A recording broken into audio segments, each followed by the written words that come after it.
you can do it, like there's a saying out there, I think you can do anything you want, but you can't do everything. Yeah. So like I felt like I couldn't, like I had a full-time job, I was a mom, I was a wife, I was doing tons of volunteer hours as the treasurer of the on the board, and I wanted to pursue this idea. Something had to Yeah, that makes sense. Before we move like. on, tell us a little bit more in case some people that are listening don't know about the Modern Quilt Guild. What is the Modern Quilt Guild, and how did you get so involved with it?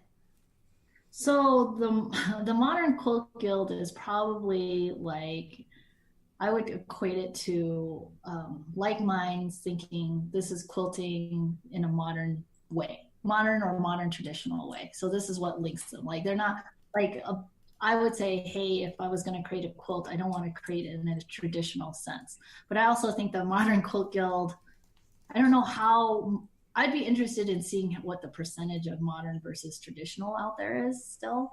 But I got involved because, following Elizabeth and seeing her different style of quilting, it wasn't like anything I saw at the quilt store, which was super traditional. Like the quilt store that I went to learn my 101 class was super traditional. And, I wanted not anything, it just didn't appeal to my style. I like the clean lines. I would probably classify myself as modern traditional, not, I like the clean lines. I like the bright pops in fabric, but I also like, I don't do super negative space. And I think that's what modern quilting is too, is there's a lot of negative space and a lot of solids that they use.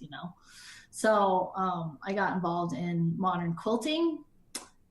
And then I got onto the Modern Quilt board because I have a good business and accounting background. And so I could help them in their financial sense. And then from there, that was my story. I was on the board and then I left the board. And then So started Sewtopia. So yeah. tell us what Sewtopia. Tell us. How often does it happen? What are the logistics of? Is it twice a year? So it's funny because we just released a huge news update for this week, actually. So we, Sewtopia happens 3 times a year now. So it used to happen just 2 times a year.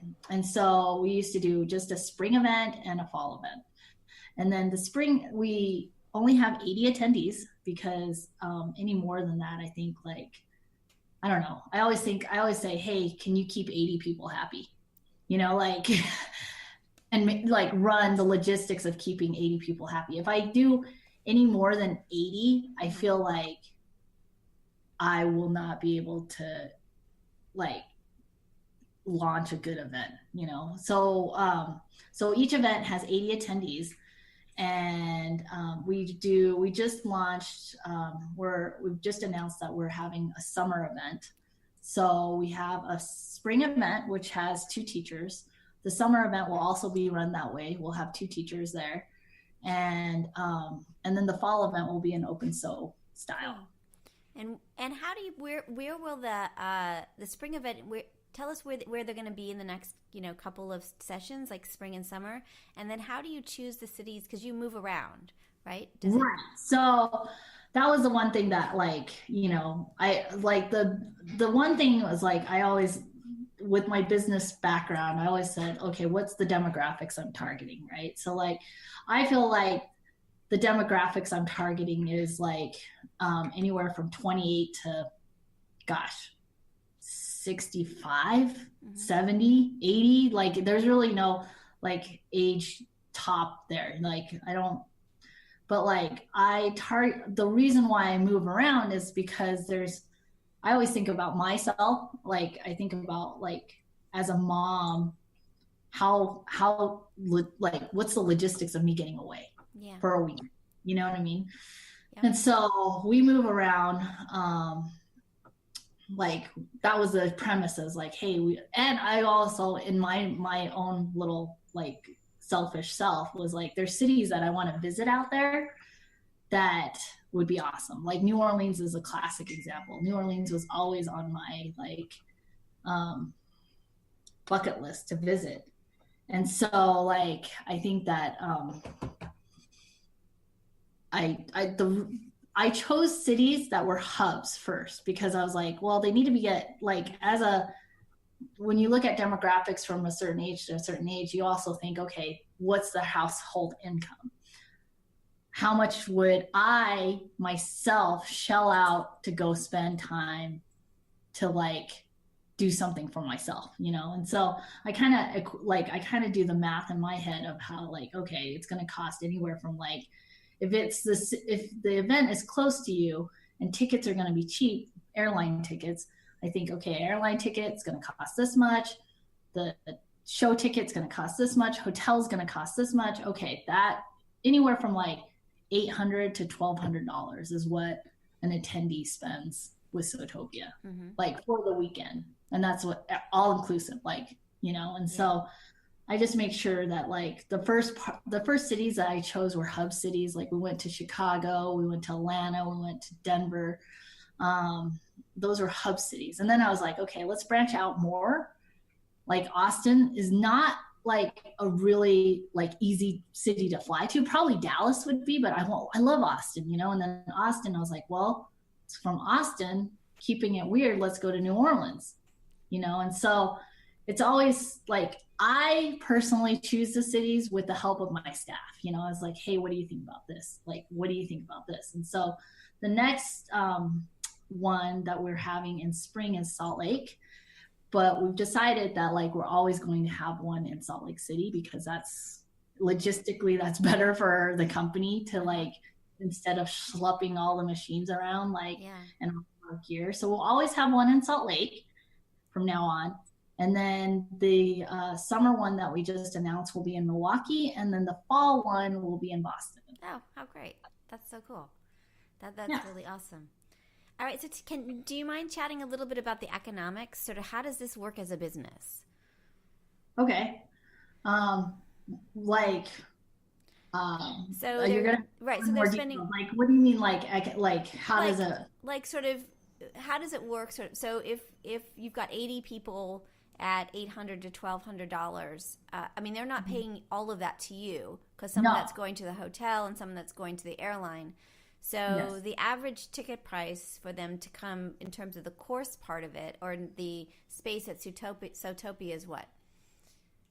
So the spring events, I think their tickets are about $525, and then the fall event is 400. Interesting. And then Mm-hmm. is that the only uh, revenue that you're getting from it? Are you creating all of this from this, or are there other forms of revenue that are contributing to the event? There are other like we'll have sponsorships from like manufacturers, but I think that's getting if we had to do a 1-to-1 ratio that the sponsorships like are very little compared to the revenue from the ticket sales. And are the sponsors providing supplies, or are they providing funds for the They are event? supplying both, a little of both. They're supplying funds and or they're supplying product. And how are you choosing who you work with in terms of the suppliers, the sponsors? So like it's funny because I always talk to sponsors too and I say, hey, you know, we're not an event that says, hey, we're accepting everything and anything. You Yeah. know, we're very picky on like who we sponsor, like or who is our sponsor. So like let's say the iron sponsor is a good example, reliable like irons. I believe in reliable irons. I have a reliable irons. Like those things are like good workhorses. You know what I mean? So Yeah. like we reached out to Reliable when we started and said, "Hey, we want your irons at our event, and what can we do to like foster this relationship?" Same with Michael Miller. You know, like Michael Miller Fabrics has always been like our challenge fabric, Right. and like when you start a company or when you start an event, right? The hardest thing is your history because you don't have any history. Right. So when I started Salt Lake, I said, "Hey, Michael Miller, I want to showcase some of your fabric and I want to do a challenge where I send all of my attendees like the fat quarters, and they can decide on what to make. Like they can use it, like they can do anything that they want with the fabric, you know. And then Michael Miller was like, you know, I didn't have any history, so I didn't have any traction. They were like, you know what, you're so passionate about this thing, let's, yeah, we'll do it, you know. And so like, and I've never strayed away from Michael Miller. Like, you know, there's other fabric manufacturers out there, but like I've always like let them have exclusivity over that sponsorship. And so we're very picky Interesting. on who is a sponsor, because it's like I want to support companies that are good brands, you know. Yeah. Interesting. Um, and then tell me about the machines that you had. Juki machines there. Do the machines change, or do you always use Jukis?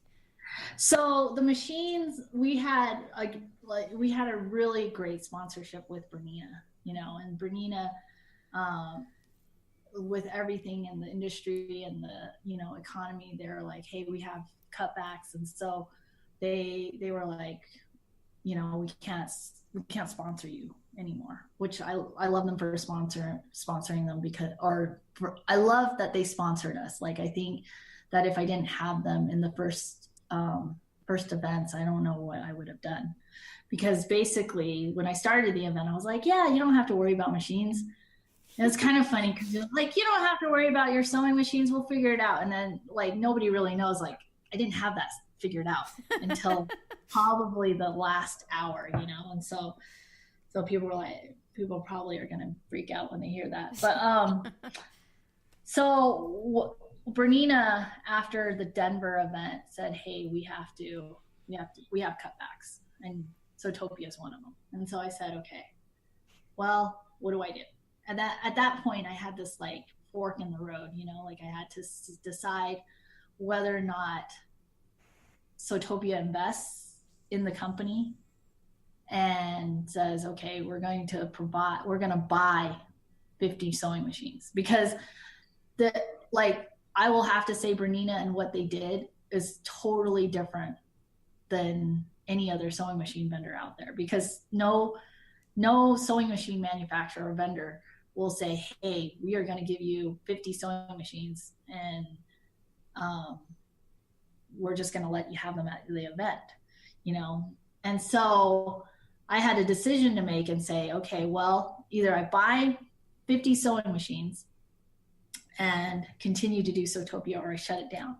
Because I can't expect 80 attendees to bring their sewing machines. That's a lot of work. Yeah, that's one of the perks of like, you know, like coming to our events, is you don't have to schlepp all your stuff. We schlepp most of it, you know. And so like I had a hard decision to make, and I think I kind of went dark for a while. And I said I didn't want to give Sewtopia up. And so I said, okay, let's reach out to another sewing machine manufacturer that, like, I would have bought Berninas, but Berninas are like, I can't buy 50 Berninas, you know. And we were doing Bernina 350s, and so those retail for anywhere from $1,500 to like $1,700 a machine. So I said, yeah, I can't buy Berninas. And so I reached out to them. My next manufacturer that I love is Juki.